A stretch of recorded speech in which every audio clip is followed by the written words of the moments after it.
Welcome to The Explainer. So, have you ever walked away from a store, or maybe a meeting at the office, and thought to yourself, wow, that person was incredibly impressive? Or, on the flip side, maybe they were just completely unimpressive. We interact with people all day long, but have you ever actually stopped to wonder what makes their behavior so distinct? Well, today, we are decoding the anatomy of action. We're going to figure out exactly why we do what we do, and more importantly, how we can actually change it. Okay, let's dive into this. Here is our roadmap for today. We'll start with the roots of individual behavior, explore why we are different, and uncover the power of learning. Then, we'll link that learning directly to performance, and finally, break down the theories of conditioning. And just to set the stage, we are drawing all of this from some fantastic academic source material from the Indira Gandhi National Open University. They've put together a highly detailed look into organizational dynamics and individual behavior. And we are going to distill the absolute best parts of that for you right now. Section 1. The roots of individual behavior. So at its most basic level, behavior is really just how we respond to external stimuli. But where does that unique response actually come from? Well, psychologists generally break this down into two massive forces: heredity and environment. Think of heredity, your genes, your physical stature, your innate intelligence, as setting the foundation. It basically determines what kind of person you can be. On the flip side, your environment, your family, society, and the cultural norms you absorb, well, that determines what you actually become. Even as kids, we figure out what's acceptable and what's definitely not, simply by interacting with the social groups around us. Section 2. Why we are different. Now, if the environment shapes us, why on earth do two people sitting in the exact same office act completely differently? It's a great question. Researchers John Ivancevich and Michael Matheson actually identified 5 major factors that drive these individual differences. We're looking at demographic variables, abilities and skills, perception, attitude, and personality. And understanding this isn't just some abstract academic exercise. A good manager absolutely must study these specific factors to accurately figure out an employee's strengths and chalk out effective workplace strategies. If a manager can create a favorable environment that shapes a positive attitude and perception, that employee is way more likely to perform at their absolute best. But hey, this brings up a huge golden question for all of us. If our behavior is so deeply ingrained by our genetics, our upbringing, and our distinct personalities, how can any organization actually shape desired behavior? Are we literally just stuck with the team we get? Section 3. The power of learning. The crucial point is that humans aren't rigid machines, right? We are incredibly dynamic, and the primary tool modern organizations use to change behavior is structured learning.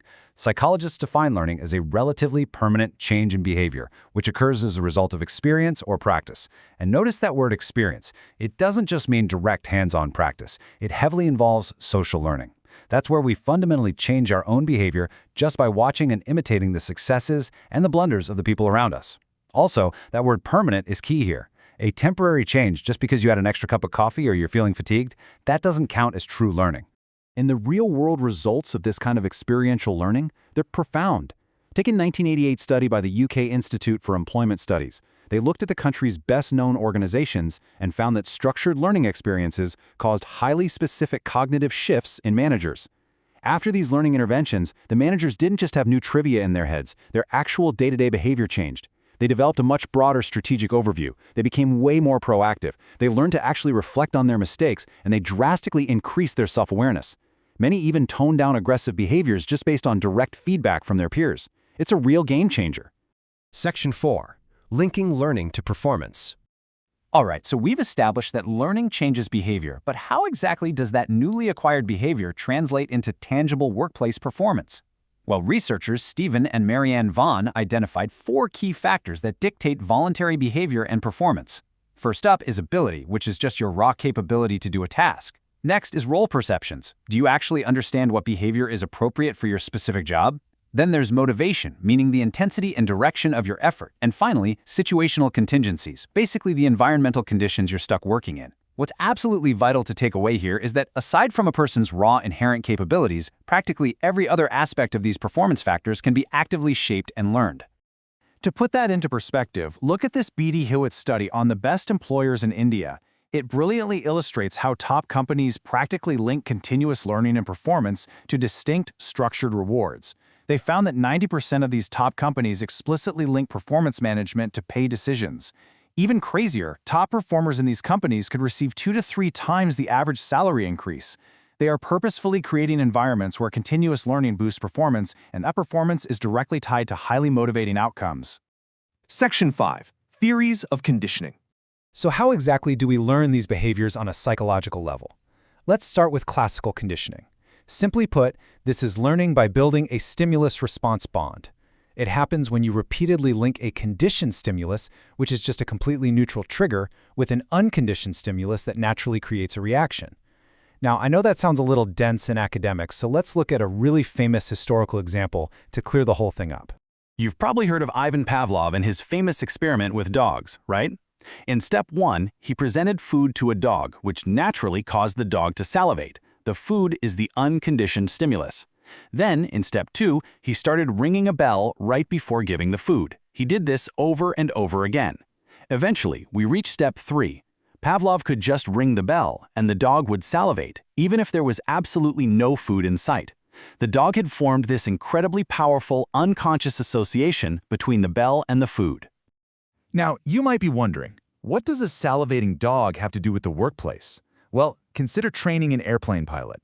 Let's say a brand new warning light system is installed in the cockpit.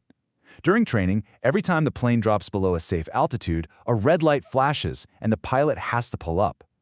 Over time, classical conditioning takes over. The pilot learns to adjust the altitude automatically the second they see that warning light, without a trainer ever saying a single word. It literally becomes an ingrained, automatic response. But here's the thing, there is a huge limitation to classical conditioning. It mostly deals with passive, automatic reflexes, and in the modern workplace, most of what we do is highly active. That's where B.F. Skinner's operant conditioning comes in. This theory states that a response becomes stronger or weaker depending on whether it produces a reinforcing stimulus. The major difference here is that in operant conditioning, the behaviors are consciously emitted by the person. They are entirely under the worker's control. Skinner proved this using what we now call the Skinner box. Imagine placing a hungry rat inside a simple box that has a little lever on one wall. At first, the rat just wanders around exploring. Eventually, it accidentally bumps into the lever and, click, a piece of food drops into the box. After this happens a few times, a light bulb goes off for the rat. It learns that its voluntary action, pressing the lever, directly results in a reward. It operates on its environment to get exactly what it wants. So Skinner found out you can actually shape behavior using different types of reinforcement. Positive reinforcement is when a behavior fulfills the desired need, like the rat getting that food. The behavior gets stronger. Negative reinforcement, on the other hand, is when a behavior allows you to escape an unpleasant or painful situation, like pressing a lever to turn off an annoying alarm or a mild electric shock. Both of these methods strengthen a behavior, but purposefully manipulating these positive and negative variables is ultimately how you shape the actions of individuals over time. Let's bring this right back to your office. It makes total sense when you think about it.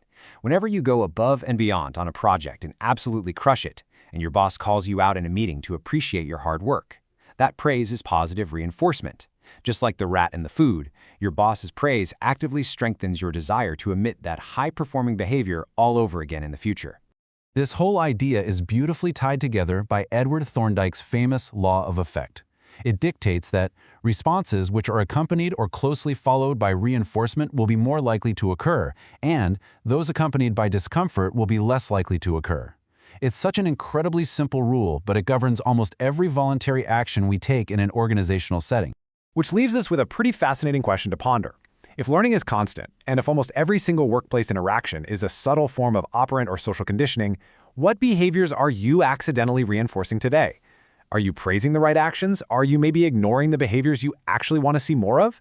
Understanding the anatomy of action means realizing that you aren't just reacting to the environment, you are the environment for everyone around you. Thank you so much for joining me on this explainer, and I really hope you walk away with a totally new perspective on how we learn, how we behave, and how we can change for the better.